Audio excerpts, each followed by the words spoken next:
سلام، د نن سهار د 9 بجو خبرونو ته مو زه سمیع امینی هرکلی وایم. د افغانستان د سولې په تړاو د اسلامي نړۍ د دیني عالمانو د دوه ورځنۍ ناستې دویمه ورځ نن د سعودي عربستان په مکې ښار کې ترسره کیږي. په پرونۍ ناسته کې د افغانستان جګړه فتنه بلل شوې او ټاکل شوې د نن ورځې په پای کې د افغانستان د جګړې او سولې په اړه یوه اعلامیه هم خپره شي. د ویل ده چې په دې ناستې کې د 30 هیوادونو او یو شمېر اسلامي ټولنو استازي ګډون لري.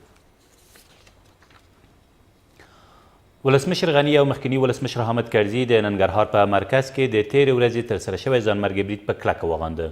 ښاغلي غني چې د همګړۍ په بلجیم کې په یو رسمي سفر بوخت دی، په یوې اعلامیې کې ویلي چې د افغانستان دښمنان د دغه ډول جنایتونو په ترسره کولو سره غواړي د سولې او ثبات په اړه د هیوادوالو هیلې او اجماع کمرنګه کړي، خو دوی به هیڅ وخت بریالي نشي.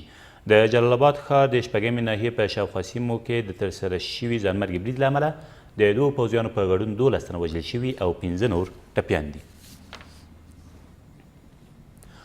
د لوګر اوسیدونکي له افغان حکومت، قومي مشرانو او طالبانو غوښتي چې په ګډه په دغه ولایت کې د پوهنې په برخه کې راپورته شوې ستونزې حل کړي. دا غوښتنه په داسې حال کې مطرح کیږي چې د لوګر د پوهنې ریاست د مسؤلینو په وینا تېره ورځ د پل علم ښار په شولک سیمه کې یو ښوونځی چې د 200 نجونو په ګډون شاوخوا 400 زده کوونکو پکې زده کړې کولې د نامعلومو کسانو لوري وسوځول شو.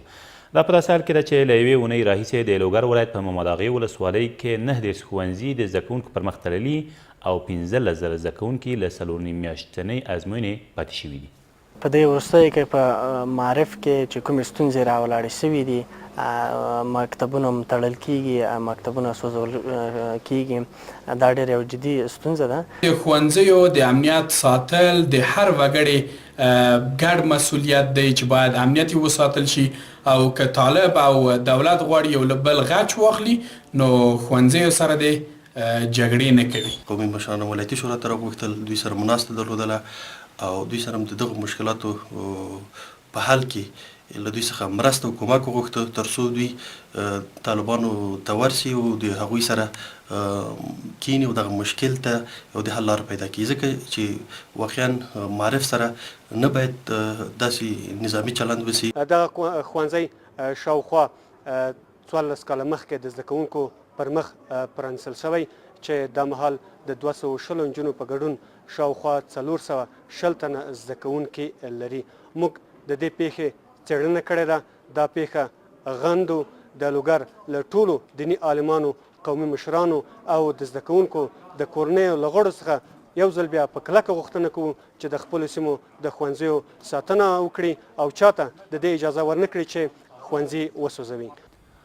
د زابل یو شمېر اوسیدونکو د افغان دولت له لوري د خپل سرو وسلوالو د نیولو د هڅو ملاتړ وکړ.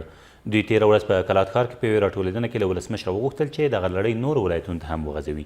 دا په داسې حال کې ده چې حکومت په دې وروستیو ورځو کې له فاریاب، ارزګان او فراه ولایتونو 3 کسان د قانون ماتونې په تور نیولي او د زیاتو څېړنو په موخه پلازمینې کابل ته لېږدول شوي دي. او موږ د دې اقدام ملاتړ کوو. دغه ظالمان، دغه غاصبین، دا شرابخواره، دا مستان دا باید ونیسي.